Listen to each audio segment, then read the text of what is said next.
Türkmenistana virtual aksiýalar hemde kriptovalutaların maningi boýunça gatnaşyklary kadalaşdyrýan kanun 2026-njy ýylyň 1-nji ýanwaryndan güýje girdi. Bu wideonyň dowamynda kanunyň näme ruhsat berýänini we nämäni gadagan edýänini gyýtgaça size ýetirýär. Kim gödäwçilik edýär?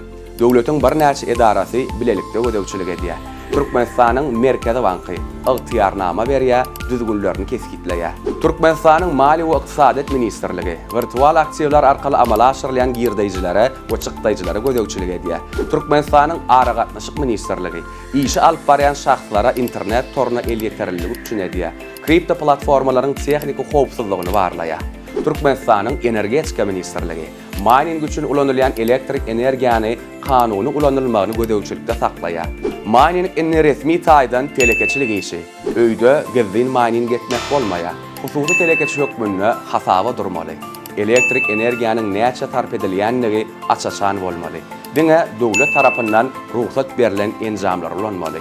Kriptovalyuta Türkmenistanda pullal, tölew terişdesi däl, emlek hesaplanýar. Satyp bolýar, saklap bolýar. Birjada çalışyp bolýar, emma dükanlarda manat ýerine ulanyp bolmaýar. Raýatlaryň virtual aksiýaga eýe bolmak hukugy bar.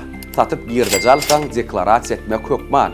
Girdeji salygy tölenmegi hem hökmany şert. Döwlet sanly aksiýalaryň ýetkisiz bolmagyny kepillendirmeýär. Daşarur kompaniýalary kanun ähli hukuklaryny goraýar. Ygtyýarly kripto birja açmak mümkinçiligi bar. Esas şertleriniň biri maglumatlar Türkmenistanyň çägine serwerlarda saklanmaly. Netijede virtual aksiýalar Türkmenistanda bar. Olar kanuny, ygtyýarly edaralar tarapyndan gödäwçilikde.